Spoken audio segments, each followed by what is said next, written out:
and welcome to Rapid Tabletop. My name is Leo, but you can call me Leo. This will be my second video as Rapid Tabletop, and this time around I thought I would share my thoughts about the new book here, The Superior than Saar. Now there's probably a lot of reviews out there and other sources about the House of Artifice, so I'll actually stick to my thoughts and opinions of what I find is interesting.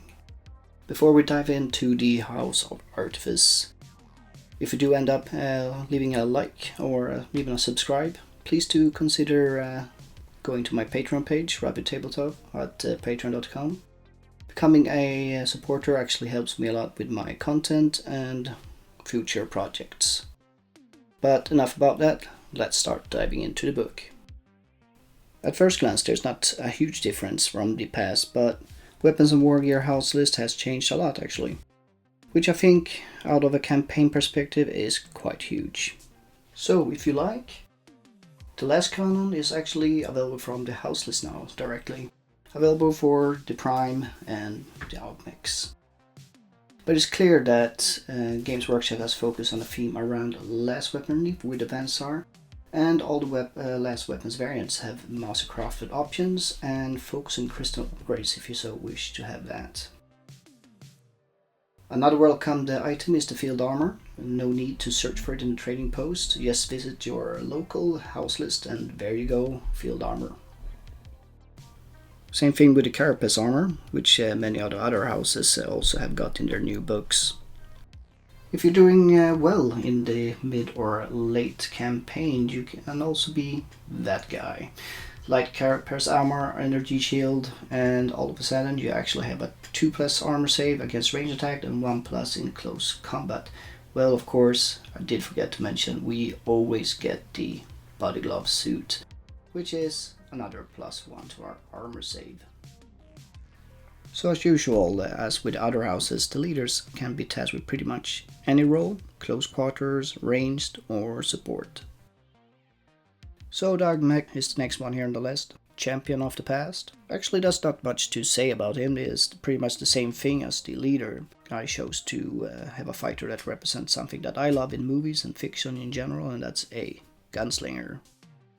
So the plan is of course to go down with 2 plasma pistols with my Augbek, but it's a little bit expensive to go for that directly, so I actually trimmed it down a little bit. So I started out with 2 hotshot las pistols, or if you want to say it, just las pistols with a hotshot las pack upgrade, which is now available directly from our house list, which is very nice. So later on mid-campaign I will upgrade to plasma pistols, or if I want to be really cheap, you can actually stick with glass pistols for a very long time, because if you go into the tech tree, which I will go into a little bit later, you can actually upgrade the last weaponry to have another additional +1 strength. Adding a focusing crystal to this, all of a sudden you have a strength 5 -3 to the armor save with a simple last pistol. Architect, the new guy. He feels a little bit out of place, but then again, it's a character that you actually need to think a little bit more about what are you going to do with him. So let's check it out. Depending on what you play mainly, could be skirmish, campaigns, or some house brew setup that you made, opinions will differ greatly. And of course, local house rules and different player styles, it all matters. So just bear in mind, what I'm saying here is just my opinions. I'm sure you will disagree, and I already know there's a lot of disagreements on the internet. So anyway, let's check out the statistics and weapons and everything about him. Let's start out with the characteristics with the Architect. He actually has the same profile as the Prime. Yeah, slight difference in the last 4 characteristics, but the main focus I'll be having here is the first at the characteristics here. So with that actually means that he has 2 attacks, which is quite unusual for the Saar champions at least. Next up, we'll check at the skill trees that he has available. He doesn't have that many skills to select from like the other entries in the book.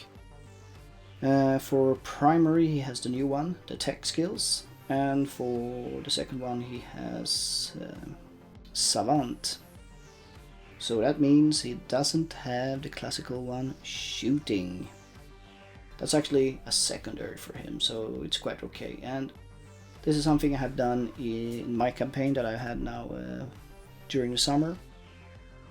Instead of rolling randomly when you advance for a random skill, you just pick one instead. And some people might like it, some don't. But in the campaign that I had with 13 players, I don't think there was anyone who was complaining about it. Actually, they were quite happy about it, because now they could create very unique characters that they had never created before.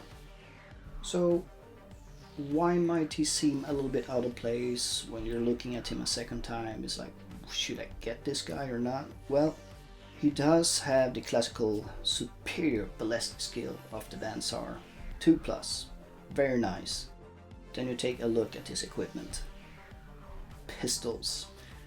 He has pistols. Well, he does actually have the red beamer, which I'm not too fond of, to be honest, because you can get the same effect with an autogun and red ammo. And that's actually cheaper and doesn't take up 2 weapon slots. But there's probably something about it that I've missed, so please fill that out in the comments and I'll take a look at that one. But he does actually have a very nice close combat weapon. That's the spider rig. And now this is where I know people will disagree. Saar should not go into close combat. They should use their superior ballistic skills, yada yada yada. I know that, but this all runs down to what I said before. Local gaming styles, whatever. And my opinion is, if you're playing the game like when the game released with the 2D tiles, there's lots of corridors and everything, and Saar cannot shoot through a wall or corridors. So it's going to be close encounters, and your ballistic skill will not work if you can't see the enemy. Looking at the pistols first, so you could actually go down dual plasma pistol or something like that, but if you're doing that you could actually just go with a normal Arachnid. So that's really not the main focus here. Back to the spider rig then, so the close combat option, which I personally think is the way to go, but I'm not going to say it's wrong to take the red beamer or go a different path, which I will actually talk about a little bit later on. So with a spider rig, if you get that one, you get a lot of extra traits for those 80 points that this weapon cost. And what I did actually miss the first time was that the weapon is actually counted as a paired weapon. That means you will get twice the amount of attacks of your base characteristics. So that's 4 attacks. And then of course you have extra weapon. And then the charge, so you're charging in with 6 attacks. And on top of that, it's versatile, so you will hit the enemy from a 3-inch distance. You don't even need to be in close combat, just punch them from a distance with your Dr. Octopus arms. So to enhance his close combat abilities, we have this new gimmick that the Saar have. I'm gonna, of course, later on talk about that also a little bit. But one I'm focusing a little bit here on is one that's called the Torsonic Cyber Technica. This one increases your strength by 2, so that means now that you are increasing your strength when wearing a spider rig or whatever close combat weapon you're choosing to use for close combat.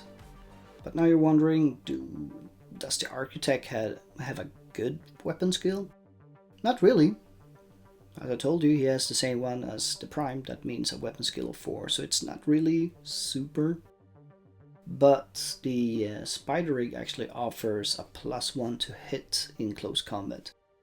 And it actually gives it to the versatile attack and to the base-to-base contact version. So essentially he has a weapon skill 3, and that's quite good. And if you do actually go down this path of fighting close quarters or close combat, investing 1.11 advancement into weapon skill, I think that's worthwhile.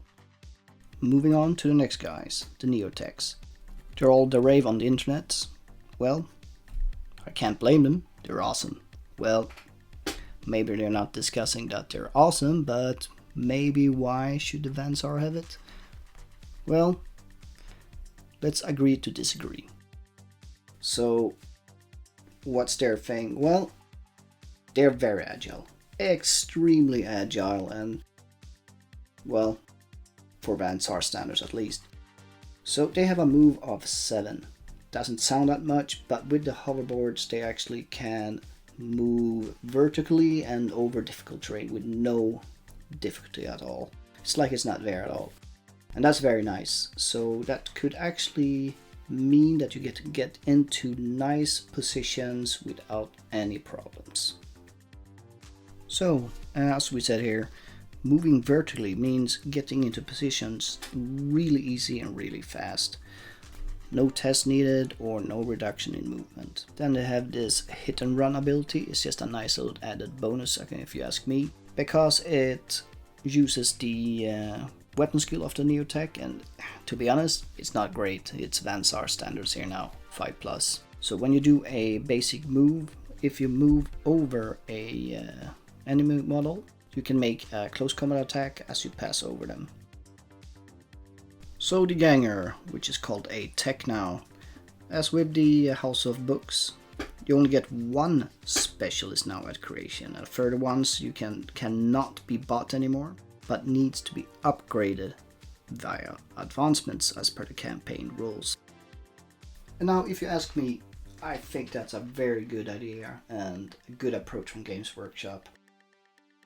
Making the specialist something that you have to advance and gain naturally, so to speak, and not just buy one or hire one from the local shop or whatever it is. So what can we say about the new Van Saar Gangers or techs? Not much really. The specialist actually got a option to get heavy weapons now, but no last cannon for them, and have to buy that for the trading post. But do bear with me for a moment here, and I know people is not gonna like this, but close combat Van Saar, is that a thing? Looking at the other House of Books, or other gangs actually, all the gangers actually have the same weapon skill and ballistic skill, or pretty much the same anyway. Usually it is weapon skill 4, ballistic skill 4. But being Van Saar, we are superior, we have ballistic skill 3. And yeah, I know people will say, since we have ballistic skill 3, we should use that. I don't disagree, but I do disagree that we never should go into close combat, because we can. Alright, so let's take a Warlock Ganger.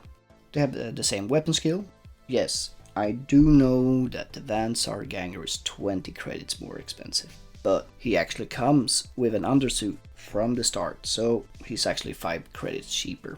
So we'll kit them up with close combat weapons, and of course, since it's different house lists, we have different options.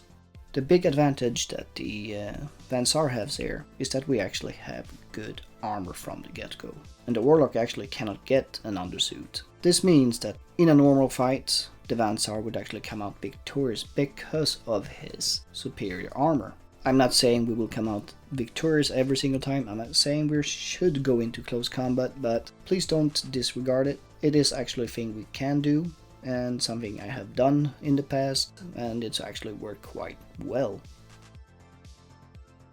Looking at the starting cost for the subtext, I'm actually quite surprised and amazed by it. With the starting cost, they actually start off with the body glove. So essentially our Uves or subtext, they only cost 10 credits, and considering we actually do have +1 to the ballistic skill on our little Uves, combine that with a las gun, it is actually +1 to hit all the way up to 18 inches. So essentially you actually have a ballistic skill 3. So for just under 50 credits, you will get a Uve with a las gun. Okay, he doesn't have any armor, but it's below 50 credits. You will have a las gun, ballistic skill 4, or +1 to hit if you're within 18 inches. and that is very, very cheap for a fighter. Considering since all the other Saar entries are quite expensive, this is a very welcomed option. And I'll be actually including 1 or 2 of these in my starting gang. So moving on to the exotic beast, we actually only get one, and that's the Arachnid. Me, I have used a spider-like thing from Belisarius Call. It's a little bit expensive to buy Belisarius Call every single time you want a spider, so I only have the one. I did make 2 other versions. They're quite big, I do know that. At least I have a model representing the spiders. So the characteristics of this Arachnid is very weak. It is a spider after all, you know. But where it really shines is the skills and the equipment, of course. So a little example here, if you have a architect, for example, 2 spiders with him, you can move up the wall here, and since you have the Motiva Cybertechnica, you can move up there with ease, shoot or fight one of the enemies that is close to him. Then you move on to the next one. He climbs up, uses his web projector, pins or takes out another model. If it goes into seriously injured, you can actually use the other spider here now to charge it and finish it off. Alright, so I do know it's very expensive to have 2 spiders, architect with all these upgrades and stuff like that. It's nothing for early game, but it's an option you have, and I'm actually trying to go and reach for that point. But let's take a look at something else, and that is the close combat attack here. Let me show an example here. It's just 1 attack and weapon skill 4 when it comes to close combat here. But you have to consider on a charge you get an additional attack. And these attacks are toxin. So with a weapon skill 4 you will hit half of the times here. And with the toxin on a normal fighter you will actually wound with a high chance, a 3+. And then of course it's toxin. If it injures, goes through all the wounds and directly into the injury roll. Moving on to the brute, the Arachnid rig. Here you're gonna see my version of it. Please don't laugh, it was a long time ago. Looking at the artwork that we got now, can't help to recognize some similarities from my friend's own version. Chris Idden from Some City Radio, one of the hosts there. He's an amazing kit basher actually, whom you actually can find on Instagram under the name of Underhiver. So the Arachnid rigs comes in at a very heavy price actually, or considerably high price. But it does come with a lot of equipment. It comes with a light carapace, it has a very unique weapon, and you have actually 4 attacks base, and that's quite nice. Characteristics are a little bit wonky here. Saar are famous for shooting, and you have a very nice, unique shooting weapon. It's rapid fire free. Yes, rapid fire free. And it's actually twin linked, so you can re-roll those firepower dice, so it's very, very reliable. But here's the thing, even though it's very reliable, it only has a blitz skill of 4. So you're actually going to just hit 50% of the times, and that's not really something you want when you get paid, premium price for a unit. So looking at the close combat aspect of it, 4 attacks base, 5 on the charge, versatile, and actually, it's quite nice. Strength 5, so it's quite good. But again, here it comes. Weapon skill 4, and there's no armor penetration of this weapon. But if you do actually hit them from a distance, you get +1 to hit. But if you're base to base, that means you're hitting on that weapon skill 4. So it's not really the optimum fighter here for close combat. But looking for down on the long run of the campaign, you could of course increase your ballistic skill, making it more reliable, or if you want to go down the close combat path, you can increase the weapon skill here of course. So a comparison here, architect or Arachnid rig. Small spider, big spider, which one should you take? Well, both of them have of course their disadvantages and advantages. Comparing the points, of course, the Architect is a lot cheaper to start out with. So I decided to boost up the architect's points, giving him weapons, armor and stuff like that, so he reaches a similar level of points. So now the points are similar, but the equipment and characteristics are still a little bit different. Of course, the ranged weapon on the Arachnid is much better with the rapid free weapon here. And that weapon can mince through infantry like there's no tomorrow.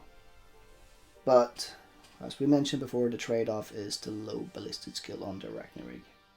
And I'm a little bit biased here, of course, because considering the amount of terrain I use in my games, this is a hard hit on this brute here. Ballistic skill 4 will not cut it for him with the price tag he comes with, and it's a little bit too swingy for all that credits you put into him when there's copper all over the place. So, the Architect. Great ballistic skill, but as we mentioned before, he doesn't have that many options when it comes to ranged weapons at gang creation. Let's take a look at the close combat profile of these two different characters here. And yes, Saar are not supposed to go into close combat, or they should prefer to go for the shooting or ranged attacks. But I actually do, as I've said many times before now, I do believe that Saar can hold their own in close combat. So we'll begin with the Arachnid here, so let's take a look at this one here. It has a great stat line actually. It has high strength, good toughness, 3 wounds, so it's actually quite good for going into close combat. But as we said before, the issue here is the weapon skill and the no armor penetration thing here. Even base-to-base contact with enemy fighter, it's actually hitting on a 4+, which is a little bit swingy. The real strength here comes from fighting at a distance. And while fighting at a distance, it actually has a +1 hit modifier, so that makes it a lot more reliable. And while the Architect has the same weapon skill as the Arachnid, the Spider Rig actually offers +1 to hit in both versatile range and in base-to-base contact. So this just adds up to making the Architect actually very viable in close combat.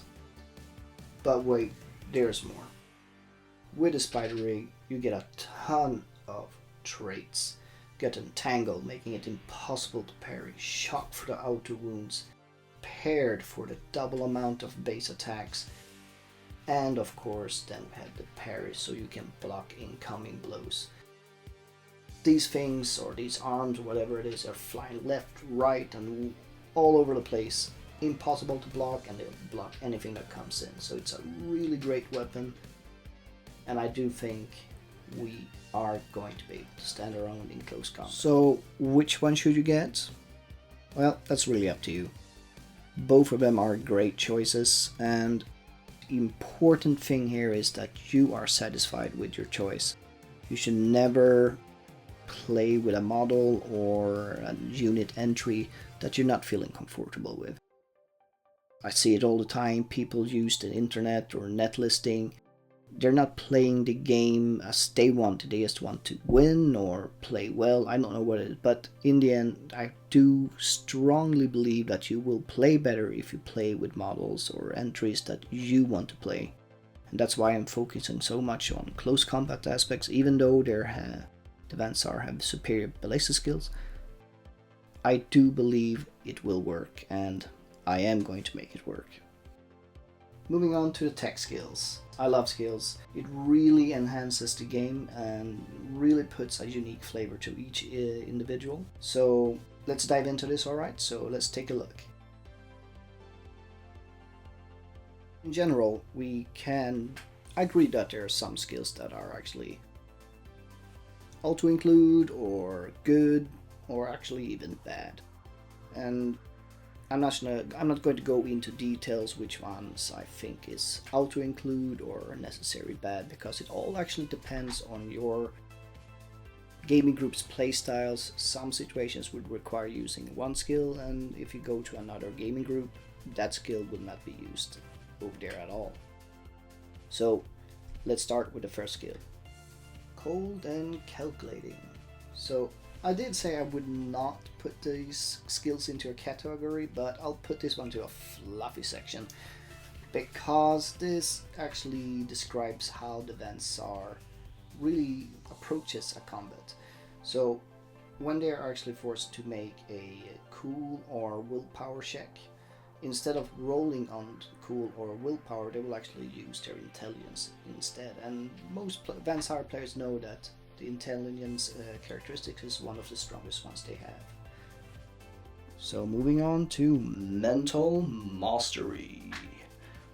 Pretty straightforward skill actually. Grants you immunity to insanity, and as an added bonus, if the enemy fighters have someone who can use weird powers and they target your fighter, you can actually disrupt that psychic power as you were a psyker yourself.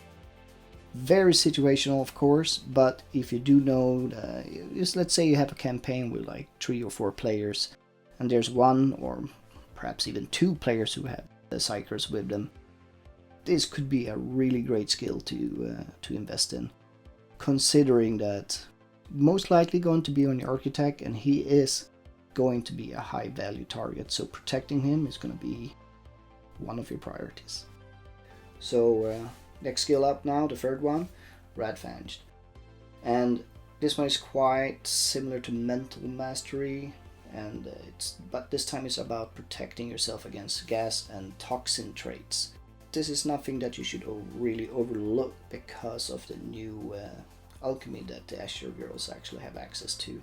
So adding up some extra protection against this could be really something worth looking into if you are facing off against a lot of Azure players who are using toxins. So moving on to Photonic Engineer. Now this one is for you guys who are the risk takers. So this one I did actually, I think, mention about before. You could increase your last weaponry with +1 strength. That means all last weapons. That means the last cannon down to the last pistol. So if you would like to have a strength 11 last cannon, here's your option for it. But most likely going to use it for last pistols, last guns, last carbines, which doesn't have access to the hotshot last pack, and boost the strength with 1 here. There is a downside, however. Your weapon will now become unstable. Now, I do actually believe this skill is quite interesting, and I think most of you or some players will say, but hey, this unstable trait, that's something that's very scary. And that's where we come into the new gimmick of the Saar, the Cybernetics. I will go into detail about that, but we are pretty much protected against lasting injury. So yeah, we might blow up, get a lasting injury, but you know what, we'll just go in, get our cybernetic upgrade, coming out stronger than ever. Weaponsmith, a very, very strong skill actually. It primarily takes off the scarce trait of weapons, such as the very famous Saar weapon, Plasma. So now you don't need to be scared of running out of ammo that much, you just need to succeed with that 5+ ammo roll. But the secondary skill here is the one that I'm actually a little bit more interested in. So what is the secondary skill that I'm so interested in? Well, if you don't have the scarce trait or limited, you will gain the plentiful trait instead. And I'm looking into a bolt gun or I don't know, heavy stubber or something like that, but giving a weapon like that plentiful just means that you're reloading that weapon automatically if you ever would run out of ammunition. And also, it actually works very nicely with other skills, which we'll go into now with the Gadgeteer. Alright, the last skill, we made it, Gadgeteer. So this one requires that your weapon actually has the trait Plentiful. If you have Plentiful, you're going to change that for another trait, for example Knockback or Rending, Shock or Pulverize. Very nice skills. You can choose when you start the game which one to use depending on your opponent. Alternatively, you could, if you have a rapid fire weapon, switch it up to a better rapid fire weapon. So if it increases the rapid fire with 1. Now I'm going to talk about that combo I was mentioning here.